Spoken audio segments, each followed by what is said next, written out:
प्रसिद्ध सहर फुला रंग मंच लगी प्रसिद्ध सहर धनुଯାତ୍ରା ଲାଗେ ଆଜି ଧନୁଯାତ୍ରା ଲାଗେ ଆଜି ପ୍ରସିଦ୍ଧ ସହର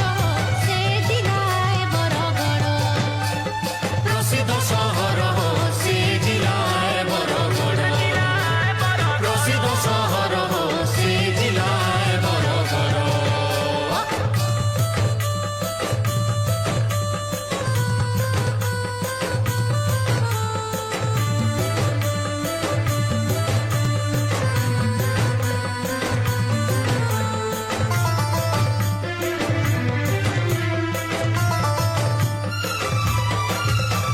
नृसिंहनाथ मंदिर सत्य केदार